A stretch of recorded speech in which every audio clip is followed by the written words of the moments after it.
comparison with team sports. Like you said, as an entrepreneur, you're constantly facing adversity, but somehow you've got to find that resolve to move forward, that drive to continue. But in team sports, there are other people involved. Even though you yourself are confident that you're going to get through it all, how do you motivate the other team players to get on board and to potentially take back the game? There's multiple dynamics to that. Of course, team is made up of individuals, and each individual is unique. So, whether it's a coach communicating to your teammates or a teammate communicating to your peer, you have to take into account the individual as well in terms of how you might communicate something specific to an individual. But it ultimately, I think, is something that builds across a team over time in terms of that confidence that maybe the first time you're faced with such a situation, there's some uncertainty, some even doubt that creeps in. But what happens over, playing many years, and I was lucky with the group that I was playing through high school, that we probably played, in total and aggregate, almost 70 plus years together, both during high school and then during summer. So we literally had hundreds, if not thousands, of games together. And so you're faced with these scenarios. And once you pull it off one time, it doesn't necessarily mean you're going to pull it off the next time, but it's possible from doing it yourself or even seeing that it's been done by other teams. What characteristics would you say a team must have in order to have that fighting spirit? I find that the teams I've been on where there's a strong confidence and trust within the teammates, when you're faced with a situation that looks perilous, that team has trust and the confidence in each other. It makes a huge difference in the mindset that you have when faced with such adversity.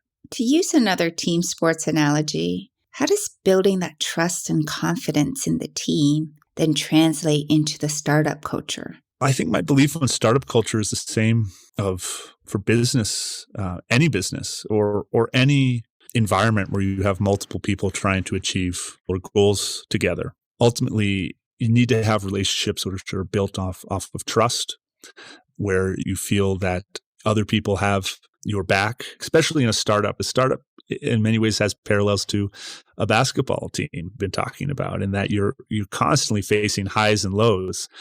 Some days at a startup where you're like, wow, I feel like the king of the world, right? Like, wow, it's just so amazing what we're creating and what we've done. Like, you just feel, wow, this is, you can't be higher. And then you can have the lowest of lows. Like, why the F did we ever think we could do this? Oh, whether it's you lose a customer project or something happens, there's a bug in the software, whatever it may be, there's a million things that can happen. And sometimes those feelings can happen in the same hour, right? And so, you have to build this resiliency, and ultimately, yes, you as an individual can be resilient. But if the collective group and the team doesn't have that resilient mentality together, it's never going to get there. And so that all starts with trust in my book. And, I think that's what we tried to create at Scantrust. I'm sure we could, I think we've done a pretty good job of it. We've been through some highs and lows. Certainly you were there for some of them, Jennifer. And ultimately we were able to get through them, not because of any individual, but certainly because of the team. Nathan, speaking of collective resiliency, as you call it, why do you think it's so important for a startup to have that strong bond? I think most people join a startup not just because of the paycheck. Certainly there's a paycheck there, and maybe even some stock options that you can dream about turning into a nice big bonus one day. And that's certainly there, right? We all need money to function in this society. I think people are joining it because a startup usually because they believe in the mission and they believe in the goals that you're trying to accomplish. Especially when it's just an idea and you don't even have revenue yet, things are far from perfect. And so, as I was saying before, you're constantly going to be faced with these challenges. And if you don't have that feeling of camaraderie where everyone feels aligned and that everyone's pulling in the same direction, it's really easy to get down on yourself or down on what you're trying to accomplish when the lows come, inevitably when the lows come. I think you're absolutely right about that. Now, switching over to a slightly different topic. After you graduated from university, from Middlebury College, you made an unusual choice to make a living for a year by playing poker. I'm very curious as to what brought you to that experience. So after I graduated school, I had a friend who lived in California. I graduated from my school was in Vermont. And I helped him drive across country. And during the time we did that, we stopped at a few casinos along the way in New Orleans first. And then certainly once we kind of got out in Colorado, Nevada. And I made some money playing Texas Hold'em. Poker. And it might not remember this, but, so when I went to school from 2000 to 2004 was when, it was really the first time most people had really high-speed internet. And at this time, the regulators weren't really in control of what was going on. And so, everyone had Napster on their computers and you just downloading music or torrents for movies and songs for free. And at that same time, online poker became a really big thing, specifically in college. And so I spent many an hours playing online poker. It was really unregulated. Anyone could put in money. Anyone could play at that time.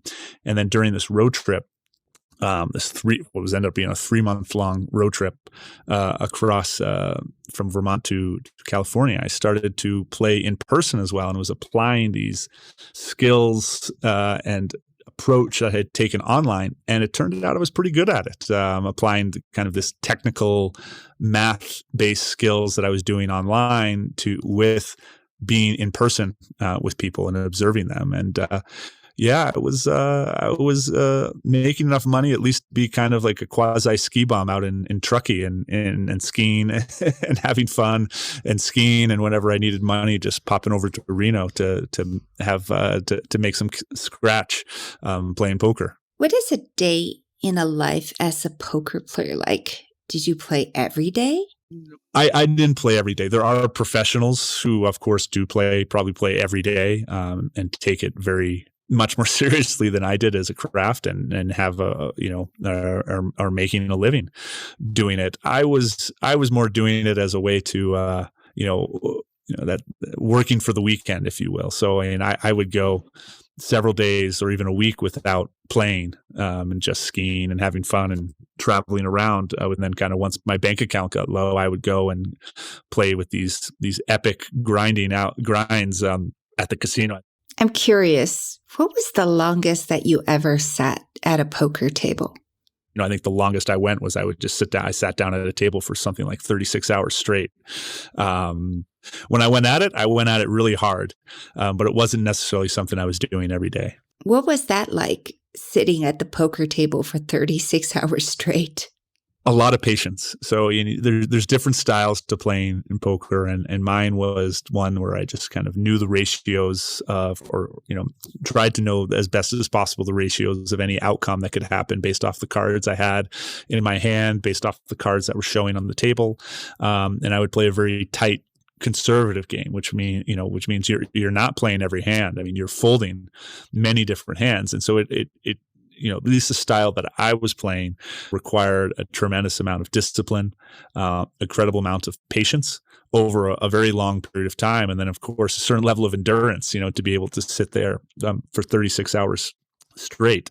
I didn't have a problem with it. It worked well for me and my personality. And when I started poker, I wasn't like this. I was much more impulsive. I'd make bets, feel like you're playing a game. But I definitely learned patience and the art of timing. You never know, anything can happen. The next card that flops over in poker could totally mess up the statistics because nothing's 100%. But it taught me patience, and it taught me, in terms of variability of when to make the big bet. I think Kenny Rogers said, know when to hold them and know when to fold them. That he did. Yeah, there's a lot of truth in that statement, and I think that also has seeped into how I run Scantrust in the business as well. And you're constantly operating under imperfect data.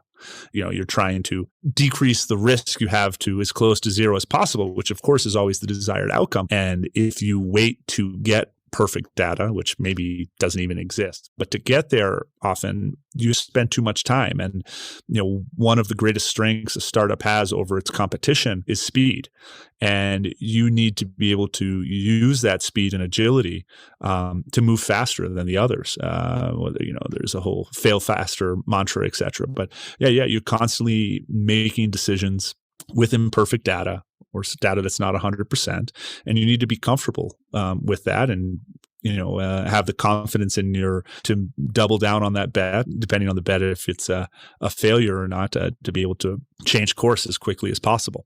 What about the skill to read people when you're playing poker, though? I don't know if that was just an innate talent that I had with me that developed over the years from many things beyond other than poker, or something that I developed while playing poker.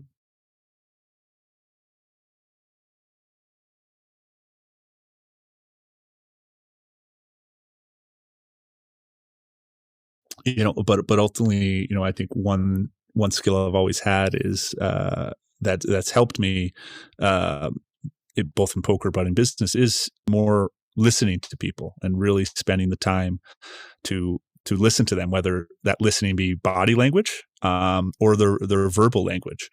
And then trying to just put yourself in their shoes and understand where they're coming from. So after you ended your amateur poker career, you continued your wanderlust and you went to China in 2005. Coming from the U.S. and growing up in Vermont, what was it like for you when you first landed there? I guess this was your first trip to China.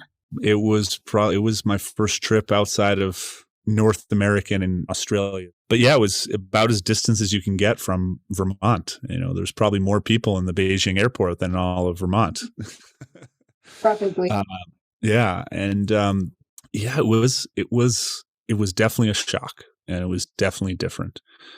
But I honestly don't remember anything more than just being excited. And I think I've always had a curiosity to learn things, and sometimes maybe too many things, without enough focus.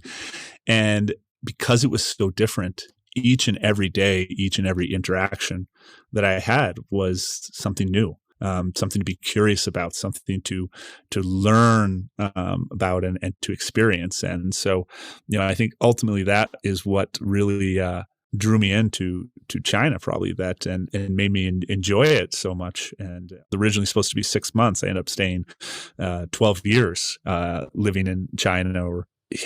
It's such a fascinating place. Still is. You were hired as the first foreign employee at Fushi. Fushi back then was a small company based in Dalian, which is a second-tier city in China, just a few hours by plane ride north of Beijing. How did you become involved with the company initially?